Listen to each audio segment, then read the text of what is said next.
말씀의 제목을 다 함께 따라해 주시길 바랍니다. 무엇이 기도응답인가? 무엇이 기도응답인가? 어떤 한 노인이 이스라엘에 가면 통곡의 벽이라고 있어요. 이 통곡의 벽은 예루살렘 성전의 하나를 로마 디도 장군이 와서 무너뜨리면서, 예루살렘 성전을 다 무너뜨리면서 이 벽만을 남겨놓은 거예요. 아량을 베풀어 준 거예요. 근데 그 통곡의 벽에서 한 노인이 열심히 기도를 하는데 눈물 흘리면서 날마다 일주일간 기도를 하는 거예요. 그래서 한 기자가 그 일주일 동안 그 노인의 모습을 바라보고 하나님께 얼마나 큰 응답을 받았길래 날마다 그렇게 웁니까? 라고 기자가 물었어요. 그러면서 기도할 때 어떤 느낌이십니까? 라고 물었어요. 그랬더니 이 노인이 뭐라고 얘기했느냐? 벽에다 대고 얘기하는 느낌입니다. 통곡의 벽이니까. 아무리 기도해도 기도 응답이 없는 우리의 마음에는 답답함이 가득할 때가 많습니다. 그 답답함을 말할 때에 벽에다 대고 얘기하는 느낌입니다 라고 오늘 이 노인이 얘기했던 것처럼, 기도는 하나님과의 대화라고 말하는데 하나님과의 인격적인 만남이라고 이야기를 하는데, 그런데 기도하면서 솔직히 대화, 만남 이런 말들이 잘 와닿지 못합니다. 기도는 하나님과의 대화이며 하나님과의 인격적인 만남임에도 불구하고 그런 신비로운 체험, 하나님께서 내가 이야기를 하면은 맞장구를 쳐주시는 그런 대화, 아니면 하나님을 직접 만나는 그런 만남, 그런 신비로운 체험이 없다란 말입니다. 여러분들은 기도하면서 하나님의 음성을 들으신 적이 있으십니까? 아니면 입신하거나 신비로운 체험을 하신 적이 있으십니까? 날마다 기도할 때마다 하나님과 대화하는 것 같고 하나님을 만나는 것 같은 그런 감동이 날마다 밀려오십니까? 사실은 그렇게 하는 사람보다 그렇게 못하는 사람들이 많아요. 적어도 기도는 현실에서 대화이기보다는 독백이라는 생각이 많이 듭니다. 혼잣말 중얼중얼 하는 거, 독백.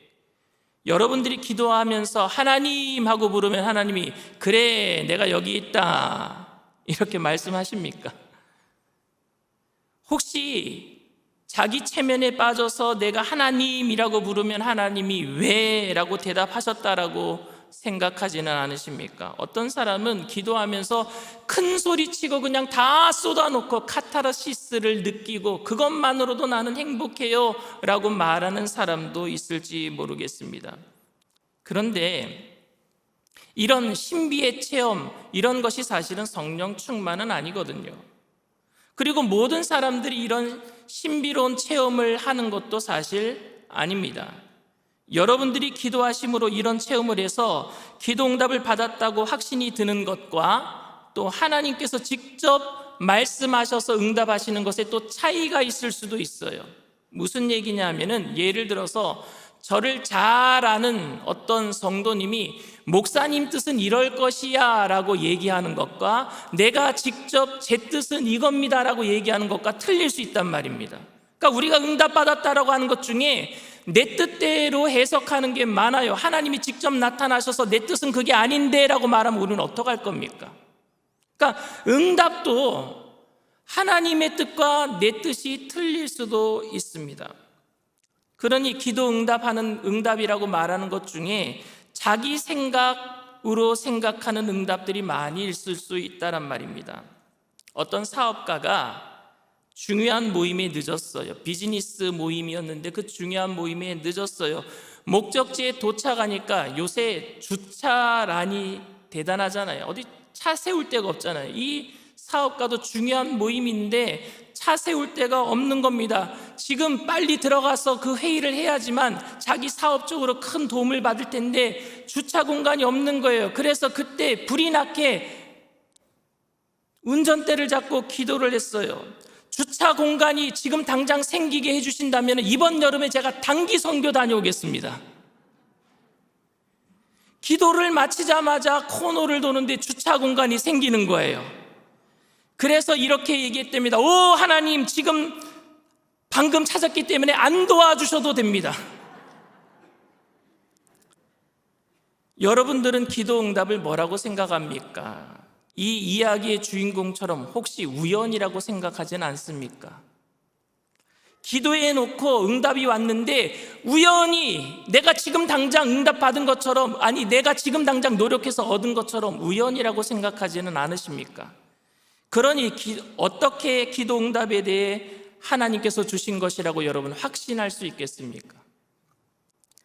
다니엘은 오늘 본문에 기도에 대한 응답을 받아요. 그런데 그 방식은 전혀 보편적인 방식이 아닌 아주 특별한 케이스였습니다. 우리도 어떻게 하면 천사가 직접 응답을 가지고 올 것인가를 고민하는 것이 아니라 도대체 기도 응답이란 과연 무엇인가를 함께 고민하면 좋겠습니다. 다니엘처럼 기도 응답을 받는 방법을 알려달라고 하는 것이 아니라 무엇이 하나님의 기도 응답인가를 오늘 말씀을 통해서 함께 은혜 받기를 원합니다. 우리가 계속해서 배워서 알듯이 다니엘은 오늘 회개 기도를 하고 있던 중이었어요. 회개 기도, 지난주에 배웠죠? 회개 기도하고 있었어요. 바벨론이 지나가고 페르시아가 들어서고 페르시아가 망하고 알렉산더가 나타나고 알렉산더가 죽고 난 다음에 안티오코스 4세가 예루살렘에 쳐들어와서 예루살렘 성전을 돼지피로 물들이고, 이런 일련의 환상들을 보면서 그는 너무너무 답답한 마음으로 기도했어요. 그러면서 기도하고 있을 때 죄를 뿌리고 70년 만에 예루살렘으로 돌아갈 수 있다는 예레미야 선지자 그 말씀을 보면서 회개하고 기도하고 있을 때 천사가 저녁 때쯤 나타납니다. 오늘 21절 말씀이에요. 곧 내가 기도할 때에 이전에 환상 중에 본 그 사람 가브리엘이 빨리 날아서 저녁 제사를 드릴 때쯤에 내게 이르더니. 아주 하나님을 잘 섬겼던 유대인들은 하루에 2번 예배를 드려요. 상번제, 아침 제사, 저녁 제사. 근데 저녁 제사쯤 때에 가브리엘 천사가 응답을 가지고 나타났대요. 저희들도 아침에 기도했는데 저녁 때쯤 천사가 날라오면 좋겠어요. 요즘 성격이 급해서 저도 쿠팡으로 아침에 시키면 저녁에 오더라고요. 이런 것처럼 아침에 내가 새벽 기도했는데 저녁에 천사가 좀 가지고 왔으면 좋겠어요. 빨리 날아서 저녁 제사를 드릴 때쯤이라는 표현이 있습니다. 이 표현 때문에 천국에서 이 땅까지의 거리가 천사가 날아서 한나절 정도 오는 거리다라고 말하는 사람도 있는데 그건 아니에요. 여기서 저는 빨리라는 표현에 주목하고 싶습니다. 빨리라는 히브리 언어는요, 피곤하게라는 단어와 비슷해요. 똑같은 그런 의미를 갖고 있습니다. 피곤하게. 지금 다니엘이 엄청 피곤해 있어요. 그러니 빨리 하나님이 응답을 주신 거라고 저는 생각을 합니다. 이 표현이 강조한 것은 다니엘의 기도에 하나님이 지체하지 아니않고 응답하셨다는 것인 줄 믿습니다. 우리가 힘들고 지쳐 있을 때, 피곤해 있을 때 하나님은 뒷짐지고 계시는 분이 아니라 빨리 응답하실 줄 믿습니다. 지체하지 아니하고 응답하실 줄 믿습니다. 23절 말씀이에요. 곧 내가 기도를 시작할 즈음에 명령이 내렸으므로 이제 내게 알리러 왔느니라. 너는 크게 은총을 입은 자라. 그런즉 너는 이 일을 생각하고 그 환상을 깨달을지니라. 다니엘이 기도를 시작할 즈음에 하나님이 응답을 내리셨대요. 여러분, 다니엘이 무엇을 기도했기 때문에 하나님이 이렇게 빨리 응답하셨을까요? 무엇을 기도했기 때문에? 다니엘은 지금 예루살렘의 빠른 회복을 위해 기도하지 않았습니다. 이스라엘 백성들이 빨리 고난을 통과하고 안녕과 발전하는 것을 다니엘은 지금 기도하지 않았습니다. 그는 구체적으로 고난이 언제쯤 끝나게 될 것인지 알기 위해서도 기도하지 않았습니다. 그는 그저 세상의 역사 속에서 아무런 힘없이 처해 있는 이스라엘 민족의 답답함을 가지고 회개했고 불쌍히 여겨달라고 기도하고 있었어요. 다니엘은 하나님께 그 어떤 요청을 하는 기도를 하고 있지 않았어요. 분명히 회개 기도하고 있었어요. 어떤 요청도 하지 않았어요. 그러니까 하나님의 기도 응답도 다니엘의 요청에 대한 응답이 아니라 다니엘이 기도한 것에 대한 하나님의 반응이었다는 것입니다. 하나님의 위로인 줄 믿습니다. 어떤 요청을 한 게 없었으니까요. 즉 다니엘이 간곡히 부탁하니까 응답하신 것이 아니라 다니엘의 답답한 마음을 위로하시기 위해서 하나님께서는 즉각적으로 천사를 보내주신 줄 믿습니다. 오늘도 답답한 우리의 마음, 힘들고 어렵게 살아가고 있는 우리의 삶 가운데 하나님께서는 천사를 보내주셔서 우리를 즉각적으로 위로해 주실 줄 믿습니다. 이게 응답이었어요. 그러니까 응답은 소원 성취가 아닌 나의 기도에 대한 하나님의 반응, 위로란 말입니다. 응답은 내가 무언가 이루는 소원 성취가 아니라 즉각적으로 하나님이 나에게 반응해 주시는 거예요. 내가 기도한 것에 대해서. 그래서 우리의 신음소리에도 하나님 응답하신다, 이 얘기는 우리가 신음소리 그 기도에도 하나님은 즉각적으로 반응하신다, 이런 의미인 줄 믿습니다. 즉각적으로 반응하신단 말입니다. 너무 많은 사람들이 기도 응답을 자신의 소원 성취라고 생각합니다. 기도 응답을 우리가 원하는 대로 하나님께서 성취해 주시는 것이라고 생각하기 때문에 그런 성취가 없을 때에 하나님이 응답하지 않으셨다라고 생각하고 답답하게 생각한단 말입니다. 제가 여러분들의 사정을 가지고 하나님 앞에 기도할 때 저도 벽에 부딪힙니다. 왜냐하면 여러분들이 원하는 기도 응답을 빨리 응답해 달라고 저도 기도할 때가 많거든요. 우리 성도님들이 너무 고통스럽습니다. 삶이 너무 피폐해져 있습니다. 빚을 너무 많이 졌습니다. 질병에 걸려서 너무너무 사경을 헤매고 있습니다. 고쳐주세요. 저주가 떠나가게 해주세요. 그런데 그 소원 성취가 안 될 때가 있단 말입니다. 답답해요. 성취가 되지 않을 때 많은 답답함에 우리는 부딪히게 됩니다. 저는 성격이 급해서 기다리는 것, 참는 것 잘 못합니다. 예전에 사모가 중요한 진찰을 받으러 병원에 간 적이 있습니다. 하루 종일 제가 기다렸어요. 그런데 가타부탄 말도 없이 연락도 없는 것입니다. 좋은 결과가 아니라도 좀 제발 연락을 해주면 좋겠는데 집에 들어올 때 그래서 왜 연락 안 했어? 라고 물었습니다. 사실 결과가 어때? 라고 물어야 되는데, 그렇죠? 왜 연락 안 했어? 응답의 여지보다 더욱 사람을 힘들게 하는 게 뭔지 아십니까? 불통이에요. 불통. 복을 준다 안 준다, 이 결과보다도 더 중요한 게 뭔 줄 아십니까? 하나님이 나에게 지금 반응하고 계시느냐 안 하고 계시느냐, 불통이란 말입니다. 근데 하나님은 즉각적으로 응답하시는 좋으신 하나님이신 줄 믿습니다. 그러니까 감사하잖아요. 연락이 바로 온단 말입니다. 결과가 중요한 게 아니라 당장 연락이 온단 말입니다. 성경에서 말하는 기도의 응답은 우리가 원하는 대로 성취해 주셨다라는 것이 아니라 선하게 빨리 반응하셨다라는 말씀입니다. 선하게 빨리 반응하셨다. 21절 말씀입니다. 곧 내가 기도할 때에 이전에 환상 중에 본 그 사람 가브리엘이 빨리 날아서 저녁 제사를 드릴 때쯤에 내게 이르더니, 빨리 날아서 저녁 제사를 드릴 때쯤에 내게 이르더니.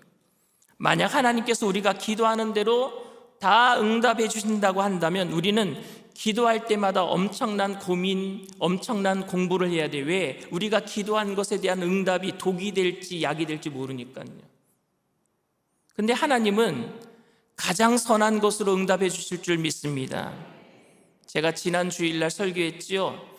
돌을 달라 그래도 떡을 주시는 분, 안 달라 그래도 필요한 건 채워주시는 분. 그러니까 우리가 무엇을 달라고 고민할 필요 없어요. 무조건 다 여러분 하나님께 달라고 기도하시길 바랍니다. 가장 좋은 것으로 채워주실 줄 믿습니다. 그런데 하나님은 가장 선하게 빨리 응답하신단 말입니다. 우리의 신음소리조차도 놓치지 않으시는 하나님께서는 즉각적으로 반응해 주시는 줄 믿습니다.